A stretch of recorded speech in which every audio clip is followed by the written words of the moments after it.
నమస్తే అండి. Welcome to Chaitrika's kitchen.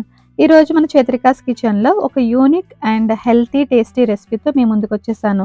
ఈ రెసిపీని బరువు తగ్గాలనుకున్న వాళ్ళెవరైనా సరే, అలాగే టైప్ 2 డయాబెటిక్ పేషెంట్స్ ఎవరైనా సరే ట్రై చేయొచ్చు. ఇంకా ఎవ్వరైనా కూడా తినొచ్చు. ఎలా చేయాలో డీటెయిల్డ్‌గా షేర్ చేస్తాను.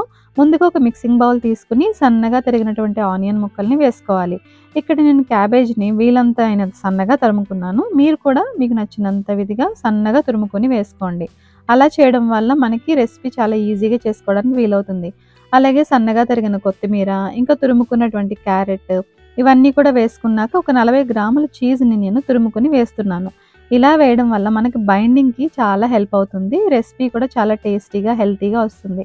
ఇప్పుడు ఒక మిక్సీ జార్ తీసుకొని అందులో 3 టేబుల్ స్పూన్ల నువ్వులు కూడా వేసుకోండి.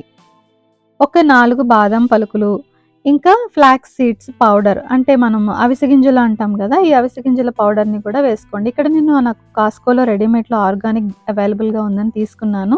నేను స్మూతీస్‌లో కూడా యాడ్ చేసుకుంటాను కాబట్టి ఇది యూజ్ చేస్తున్నాను.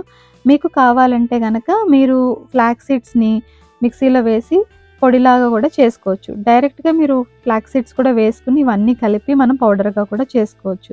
సో, ఇప్పుడు ఈ పదార్థాలన్నిటిని కలిపి మనం మిక్సీ జార్‌లో ఒక పొడిలాగా చేసుకోవాలి.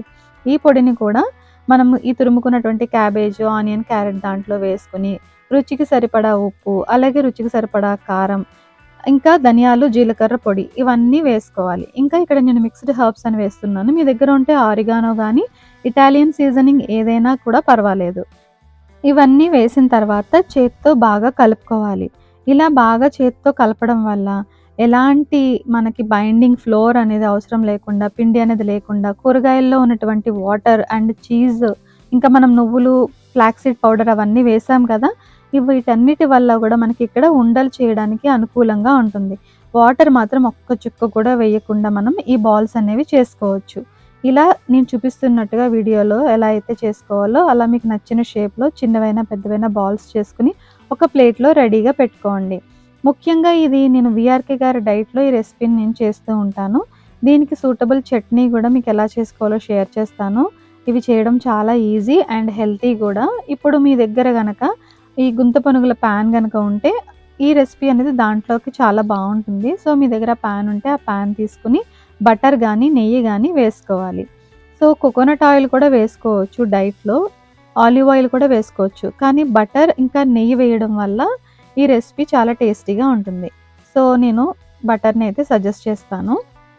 ఇప్పుడు మీరు చేసుకున్నటువంటి ఈ బాల్స్ అన్నీ గూడా మెల్లిగా ఒకదాని తర్వాత ఒకటి వేసుకొని మూత పెట్టి లో ఫ్లేమ్‌లో మాత్రమే కుక్ చేసుకోవాలి. అలా కుక్ చేసుకోవడం వల్ల లోపల వరకు అది స్టీమ్ లాగా కుక్ అయ్యి చాలా టేస్టీగా ఉంటుంది. ఒకవేళ మీరు గనక హై ఫ్లేమ్‌లో పెట్టి కుక్ చేస్తే పైన కలర్ వచ్చేస్తుంది. లోపల మాత్రం అది లోపల వరకు కుక్ అవ్వకుండా ఉంటుంది. సో, అలా అంత రెసిపీ అనేది అంత బాగా ఉండదు కాబట్టి మీరు చిన్న ఫ్లేమ్‌లో పెట్టి కుక్ చేసుకోవాలి. ఇప్పుడు ఒక 5 నిమిషాల తర్వాత లిడ్ ఓపెన్ చేసి చూస్తే ఇవి చూసారా పైన చక్కగా కలర్ వచ్చి బాగా కుక్ అవుతున్నాయి గదా! ఇప్పుడు ఒక స్పూన్‌తో దాన్ని జాగ్రత్తగా ఫ్లిప్ చేసుకోండి. ఇలా అన్నీ కూడా ఒకసారి ఒక సైడ్ అంటే కాలిన తర్వాత ఇంకొక సైడ్‌కి ఫ్లిప్ చేసుకోవాలి. స్పీడ్‌గా ఫ్లిప్ చేసేస్తే అది బ్రేక్ అయిపోతుంది. సో, మనం ఎందుకంటే అందులో మనం బైండింగ్ కోసం ఎలాంటి పిండి పదార్థాలనేవి వాడలేదు. ఓన్లీ కూరగాయలతో పాటే మనం బైండింగ్ చేసాం కాబట్టి జాగ్రత్తగా ఫ్లిప్ చేసుకోండి. ఇది మాత్రం మస్ట్. ఈ రెసిపీలోకి నేను యూజువల్‌గా నిమ్మకారం అనే ఒక చట్నీ కూడా చేస్తాను. చట్నీ అని అనలేం కానీ, ఒక సైడ్ డిష్ అనుకోవచ్చు. ఏంటంటే నెయ్యిని కొంచెం వేడి చేసి, తర్వాత గ్యాస్ స్టవ్ ఆఫ్ చేసుకోవాలి. ఆ వేడైనటువంటి నెయ్యిలో కొంచెం ఉప్పు, కారం వేసుకొని నెయ్యి చల్లారిన తర్వాత నిమ్మరసం పిండుకుంటే నిమ్మకారం రెడీ అయిపోతుంది. ఎప్పుడైనా మీకు టైం లేనప్పుడు ఈ వెజిటబుల్ బాల్స్ అయితే ఏవైతే చేసుకుంటారో వాటికి మీకు సైడ్ డిష్ లాగా నంచుకొని తినడానికి ఆ నిమ్మకారాన్ని చేసుకోండి. ఈరోజైతే నేను టమాటో ఇంకా ఆనియన్ చట్నీని చేస్తున్నాను. అది రెగ్యులర్‌గా మనం చేసుకునే ఇడ్లీ, దోసల్లోకి వేసుకునే చట్నీనే. ఆ రెసిపీ కూడా ఎలా చేయాలో షేర్ చేస్తున్నాను. సో, నచ్చితే మీరు అది కూడా చేసుకొని ట్రై చేయండి. టేస్ట్ అయితే చాలా చాలా బావుంటుంది. ఇప్పుడైతే మనకి గుంత పునుగులన్నీ రెడీ అయిపోయినాయి కదా! ప్లేట్‌లోకి డిష్ ఔట్ చేసేసుకుందాం. ఇంకా ఇక్కడ నేను ఫ్రెష్‌గా ఉన్నటువంటి టమాటాలని చూస్ చేసుకున్నాను. యాక్చువల్‌గా మనం వీఆర్‌కే గారి డైట్‌లో ఒక టమాటో మాత్రమే యూజ్ చేయాలి. ఒక ఆనియన్ మాత్రమే యూజ్ చేయాలి. అంతకు మించి ఎక్కువ యూజ్ చేయకూడదు. అలాగే ఒక క్యారెట్. సో, ఇక్కడ నేను ఒక పెద్ద టమాటో తీసుకున్నాను. ఇప్పుడు పాన్ తీసుకొని అందులో ఆలివ్ ఆయిల్ వేసుకోవాలి. మీకు నచ్చితే నెయ్యి వేసుకోవచ్చు. లేదంటే కొబ్బరి నూనె కూడా వేసుకోవచ్చు.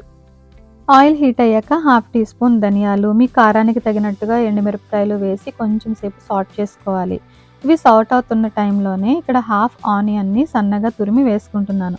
గుర్తుపెట్టుకోండి, ఒక ఆనియనే యూజ్ చేసుకోవాలి కదా! సో, నేను ఆల్రెడీ వెజిటబుల్ బైట్స్ చేసేటప్పుడు అందులో కొన్ని ముక్కలు వేశాను. మిగిలిన ఆనియన్‌ని చట్నీలో యూజ్ చేస్తున్నాను. సో, ఇది ఎక్కువ సేపు మగ్గాల్సిన అవసరం లేదు. జస్ట్ అలా కొంచెం మగ్గితే చాలు. ఇప్పుడు ఒక టమాటో తీసుకున్నాం కదా! దాన్ని ముక్కలుగా కట్ చేసి ఈ చట్నీ దాంట్లో వేసుకోవాలి. ఈ టమాటో గూడా మనం మగ్గేటప్పుడు కొంచెం పసుపు వేసుకుంటే టేస్ట్ అనేది బావుంటుంది. కలర్ కూడా బావుంటుంది. ఇప్పుడు మీరు మూత పెట్టి ఒకసారి బాగా కుక్ చేసుకుంటే అది గుజ్జులాగా అయ్యేంత వరకు గూడా మనం కుక్ చేసుకోవాలి. ఇంకా చట్నీలో ఎలాంటి పరిస్థితుల్లో మనం చింతపండు అనేది వాడకూడదు. సో, మీకు నచ్చితే లాస్ట్‌లో నిమ్మరసం పిండుకోవచ్చు. ఎలాగో టమాటో అనేది పుల్లగా ఉంటుంది కాబట్టి నిమ్మరసం అనేది వేయాల్సిన అవసరం లేదు. యాక్చువల్‌గా విటమిన్ సి అనేది చాలా మంచిది కాబట్టి 3 నిమ్మకాయలనేవి డైట్‌లో తీసుకోవాలి మనం. సో, మీకు కుదిరితే వేసుకోండి. నచ్చితే లేదంటే అవాయిడ్ చేయండి. నేనైతే ఇక్కడ వేయలేదు. ఇప్పుడు చల్లారిపోయిన తర్వాత మీరు మిక్సీ జార్‌లో తీసుకొని దానికి రుచికి సరిపడా ఉప్పు కూడా యాడ్ చేసుకొని చట్నీలాగా మెత్తగా బ్లెండ్ చేసుకోండి. ఇలా బ్లెండ్ చేసుకున్నటువంటి చట్నీకి పోపు మరింత టేస్ట్ అనేది ఇస్తుంది. ఏ చట్నీ అయినా పోపు అనేది చాలా బావుంటుంది. సో, ఆవాలు అలాగే ఎండుమిరపకాయలు, కరివేపాకు వేసినటువంటి పోపును ఈ చట్నీకి యాడ్ చేసుకొని మీరు వెజ్జీ బైట్స్‌తో పాటు ఎంజాయ్ చేయొచ్చు. ఓన్లీ వెజ్జీ బైట్స్ అనే కాదు, ఇడ్లీ, దోస ఇంకా ఇతరత్ర ఎలాంటి బ్రేక్‌ఫాస్ట్‌కైనా ఈ చట్నీ చాలా బావుంటుంది. ఒకవేళ చట్నీ రెసిపీ కనుక నచ్చితే తప్పకుండా ట్రై చేయండి.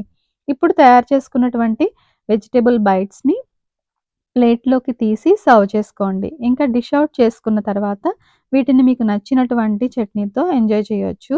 ఇంకా మీకు ఆల్రెడీ నిమ్మకారం రెసిపీ నేను జస్ట్ చెప్పాను కదా! అది కూడా మీరు ఒకవేళ టైం లేకపోతే ఆ రెసిపీ కూడా మీరు ట్రై చేసి చూడండి. అది కూడా బావుంటుంది. ఇంకా ఈ రెసిపీ మీకు నచ్చిందనుకుంటున్నాను.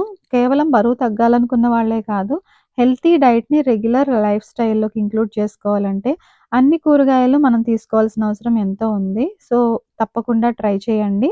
మంచి ఆహార అలవాట్లని ఏర్పరచుకోండి. Thank you.